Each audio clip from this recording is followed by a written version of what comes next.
compte rendu de la 27e réunion du Conseil des ministres.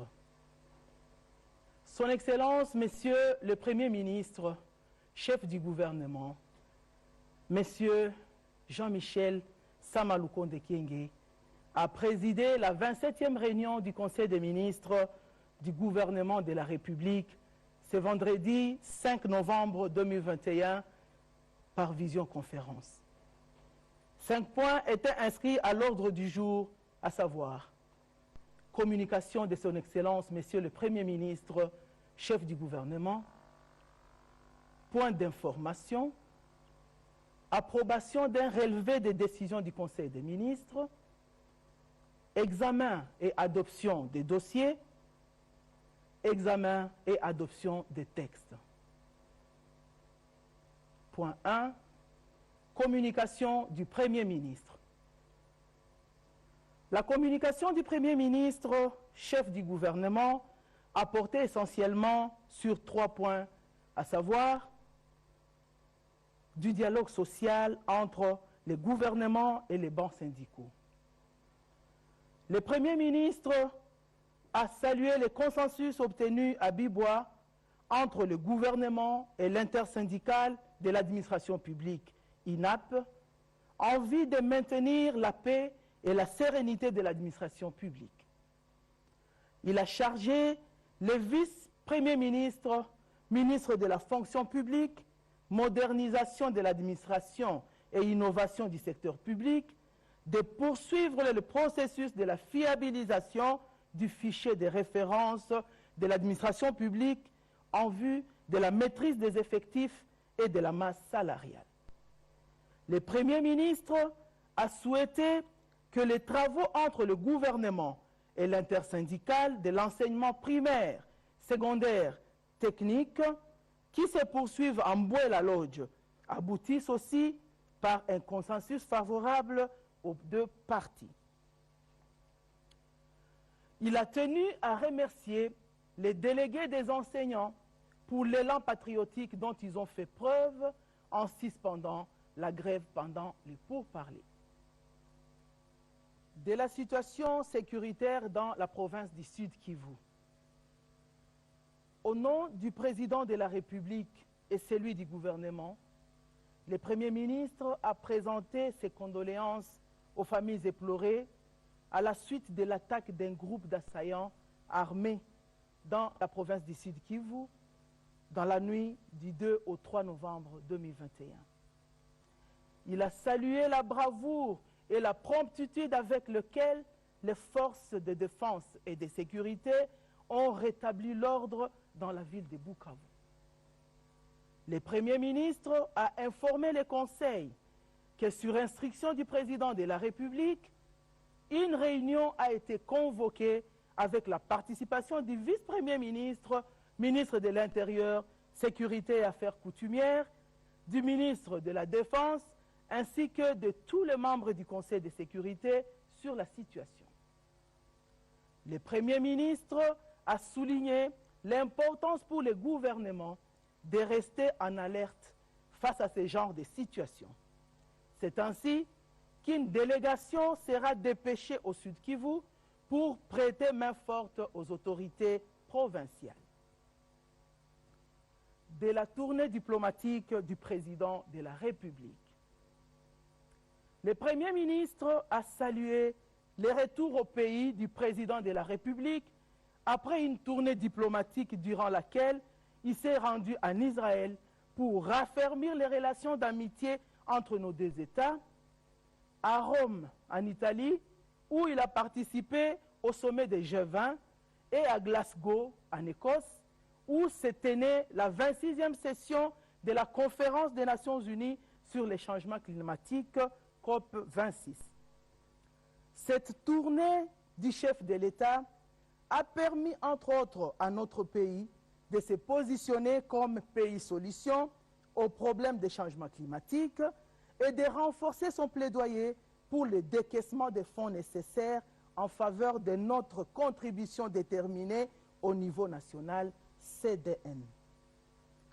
En complément à la communication du Premier ministre, la vice-première ministre ministre de l'Environnement et du Développement durable, a tenu à rappeler au Conseil que, pour la première fois, la République démocratique du Congo a été représentée au plus haut niveau à une session de la Conférence des Nations Unies sur les changements climatiques.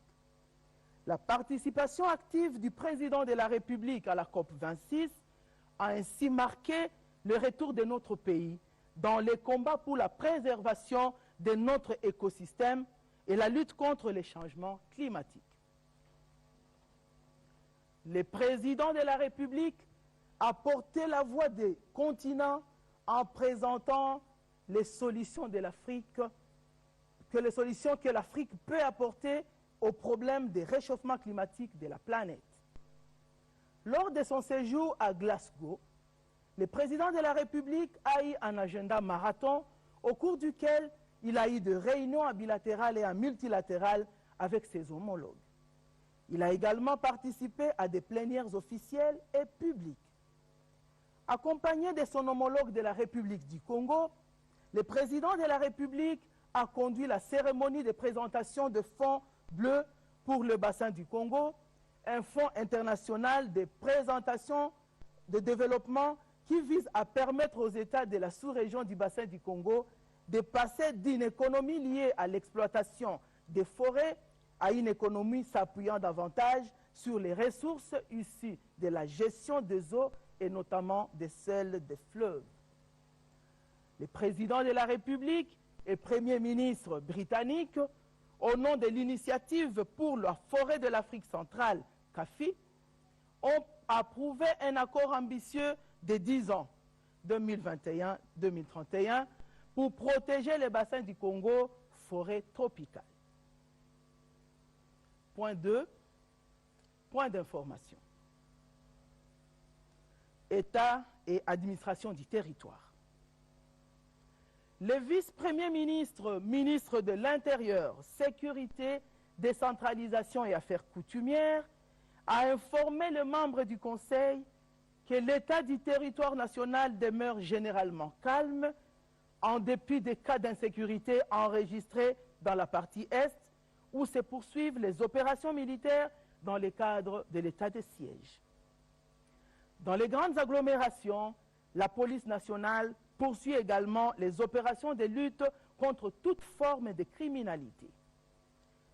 L'état d'esprit de la population a été marqué notamment par le séjour du chef de l'État en Israël et sa participation aux réunions du G20 et de la COP26, la visite de travail du Premier ministre, chef du gouvernement, à Songololo, dans le Congo central, pour lancer les travaux relatifs au projet de développement à la base de nos 145 territoires, la forte attente de parents et élèves des écoles publiques de l'effectivité de la reprise des cours le 1er novembre 2021, tel que décidé au terme des pourparlers entre le gouvernement central et les bancs syndicales.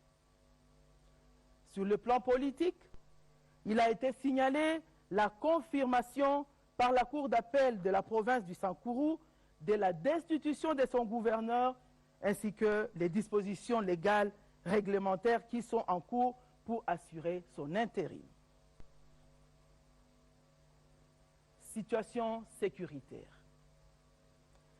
Le ministre de la Défense nationale et ancien combattant a présenté au Conseil une situation sécuritaire qui demeure à un niveau satisfaisant et sous contrôle des forces de défense et de sécurité.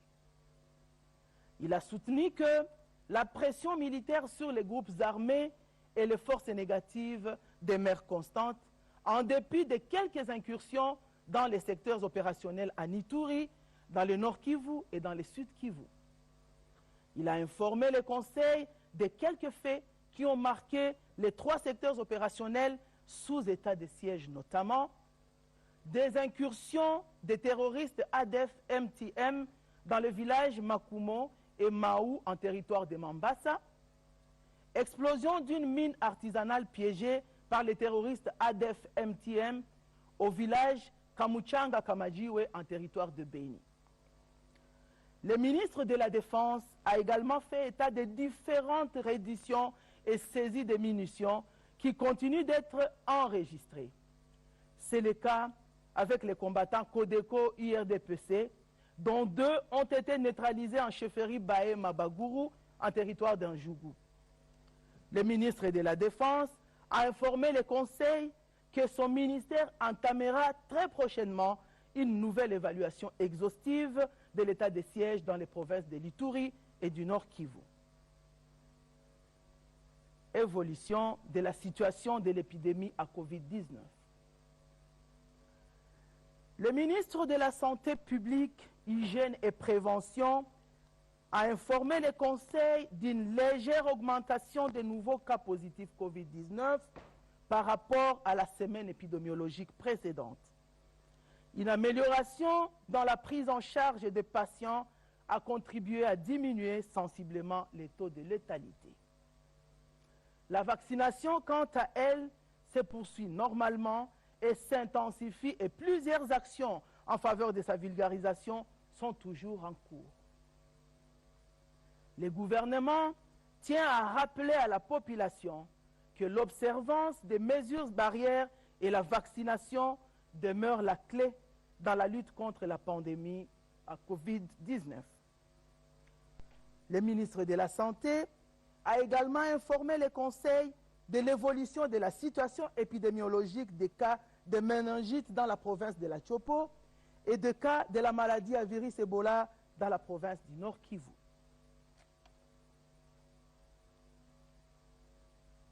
Rapport des travaux de la 10e session de la Grande Commission mixte RDC-Angola. Le ministre de l'intégration régionale a fait rapport au Conseil de la tenue des travaux de la 10e session de la Grande Commission mixte de la coopération entre la République démocratique du Congo et la République d'Angola. Du 27 au 29 octobre 2021, Kinshasa a accueilli une délégation angolaise de plus de 100 personnes conduite par le ministre angolais des Relations extérieures. Pendant 3 jours, d'intenses travaux, les délégués angolais et congolais ont discuté de l'état de la coopération de nos 2 pays, notamment dans les domaines de la fiscalité, de la douane, du transport, du commerce, de l'industrie, de la lutte contre la pollution dans la zone frontalière, de l'exploration des hydrocarbures dans la zone d'intérêt commun, de la recherche scientifique et de la culture, art et patrimoine. À l'issue des travaux, les 2 parties ont procédé à la signature d'un accord commercial entre la République démocratique du Congo et la République d'Angola. Par ailleurs, les 2 parties ont manifesté l'intention de négocier les accords de coopération dans les domaines de l'administration publique, de la lutte contre la corruption, des droits de l'homme, de la coopération transfrontalière entre les provinces voisines, de la justice, des actions humanitaires et solidarité nationale, de la jeunesse, du sport et loisirs, du genre et enfants, des affaires sociales et de l'éducation. Le ministre de l'intégration régionale a informé le Conseil de l'engagement des 2 parties de mettre sur pied un comité de suivi et évaluation des accords de coopération existants entre les 2 pays. Le Conseil des ministres a pris acte de ces rapports. Point 3. Approbation d'un relevé de décision du Conseil des ministres. Le Conseil des ministres a adopté les relevés des décisions prises lors de sa 26e réunion tenue le vendredi 29 octobre 2021. Point 4. Examen et adoption des dossiers. De la problématique du fichier paie des fonctionnaires et agents de l'État. Le ministre d'État, ministre du Budget, a fait état de la problématique du fichier paie des fonctionnaires et agents de l'État.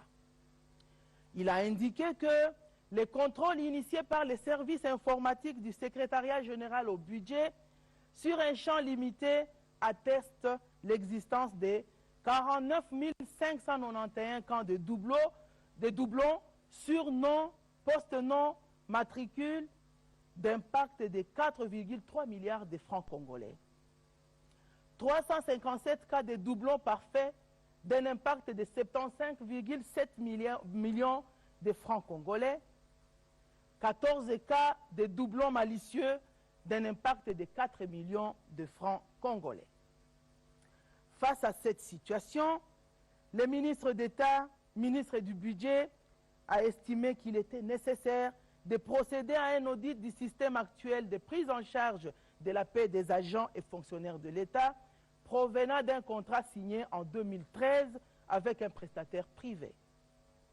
Cependant, a-t-il constaté, l'édit contrat n'a pas suivi la procédure prévue par la loi relative au marché public.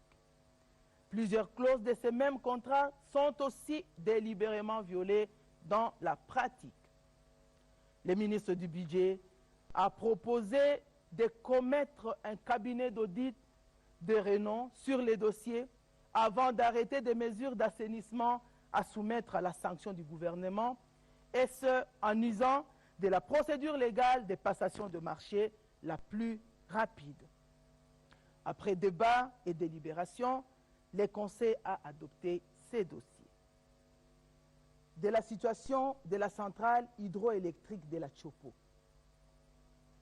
Partant de l'aperçu historique et de l'état technique de la centrale hydroélectrique de la Tchopo, le ministre des Ressources hydrauliques et électricité a indiqué au Conseil que le besoin en énergie est de 50 MW. La centrale en électricité elle-même ne produit actuellement que 2 MW, alors que la puissance maximale installée de cette infrastructure n'est que de 19,65 MW. L'impact de ce déficit énergétique contraint la Société nationale d'électricité, SNEL, à ne fournir de l'électricité qu'à l'usine de traitement de l'eau de la Régie des eaux, aux hôpitaux, au gouvernorat et à la brasserie. Si cette situation est justifiée par le manque d'anticipation et d'initiative durant plusieurs années, le ministre des Ressources hydrauliques et électricité a préconisé une stratégie de mise en œuvre d'une série d'actions à court et à moyen terme. Les actions urgentes en cours se basent sur le mix énergétique et de réduction de la demande d'énergie sur la centrale hydroélectrique de la Tchopo. Elles sont les suivantes. Réhabilitation de la centrale thermique de Kisangani, acquisition et installation des 2 groupes électrogènes de 500 kVA, autonomisation de l'éclairage public, redémarrage du groupe 3 de la centrale hydroélectrique de la Tchopo. Les actions à court et moyen terme portent pour la fourniture de l'électricité, l'autonomisation des bâtiments publics, la réhabilitation du groupe 1 de la centrale de la Tchopo, la construction de la centrale hydroélectrique de Babeba de 50 MW et réseaux associés, la reconstruction d'une centrale photovoltaïque de 50 à 100 MW en backup de la centrale hydroélectrique. Pour la desserte en eau potable, le financement pour le gouvernement de la mise en place d'un système de distribution gravitaire à Kisangani, le financement par le gouvernement de la réhabilitation de l'usine d'eau potable d'Opala, l'approvisionnement en carburant de l'usine de la Régie des eaux de Kisangani par les recours au stock stratégique de carburant.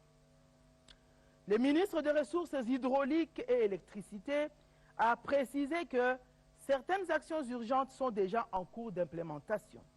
C'est le cas du reconditionnement de pièces de 3 groupes de la centrale hydroélectrique de la Tchopo, dont le redémarrage est prévu le 11 novembre 2021. Après débat et délibération, le Conseil a adopté ces dossiers. Point 5. Examen et adoption des projets de texte. Projet de loi portant autorisation de la prorogation de l'état de siège sur une partie du territoire de la RDC. Tenant compte des recommandations formulées par les élus du peuple à propos de la gestion de l'état de siège, la ministre d'État, ministre de la Justice et garde des Sceaux, a présenté à l'attention du Conseil le projet de loi autorisant la prorogation de l'état de siège dans les provinces de l'Ituri et du Nord Kivu pour une période de 15 jours, prenant cours le 19 novembre 2021. L'objectif étant de cristalliser les acquis des opérations antérieures et permettant à nos forces armées de poursuivre l'envergure des actions en vue de restaurer la paix, la sécurité et l'autorité de l'État dans cette partie de la République démocratique du Congo. Après débat et délibération, ce projet de loi a été adopté. 3 projets de décret. Le ministre des Ressources hydrauliques et électricité a présenté au Conseil le contenu de 3 projets de décret soumis à son examen en application de la loi numéro 15/026 du 31 décembre 2015 relative à l'eau. Le premier projet de décret a porté sur la création, l'organisation et le fonctionnement d'un établissement public dénommé Autorité de régulation du service public de l'eau, en sigle ARSPE.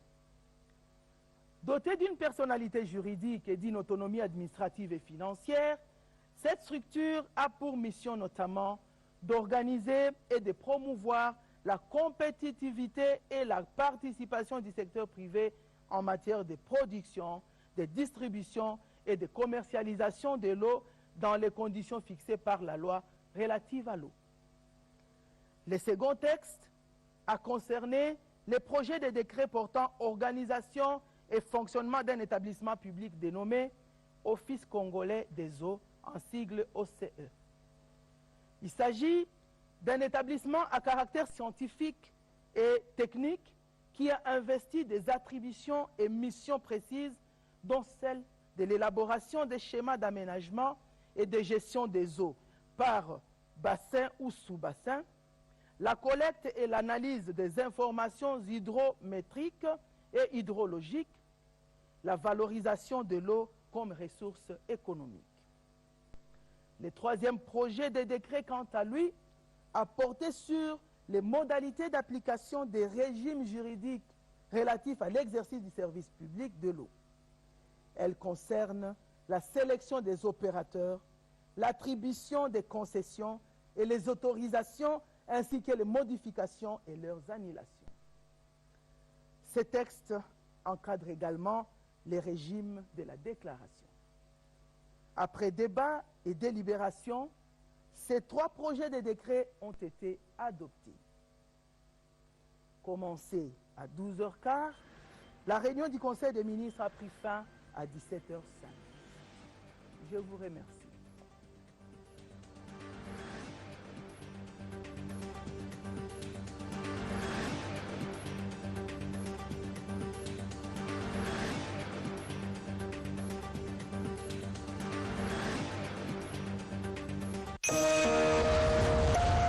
La solidarité est une richesse qui ne nous sera jamais dépouillée. C'est grâce à elle que nous apportons secours aux plus vulnérables et que nous ne tolérons pas que nos compatriotes vivent dans la précarité, qui ne sait nous laisser insensibles.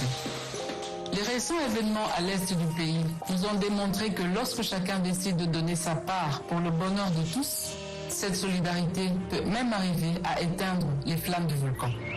À présent, les fêtes de fin d'année approchent et dans certains coins du pays, Noël risque de ne pas être une fête, mais plutôt une sombre rencontre familiale autour des assiettes vides.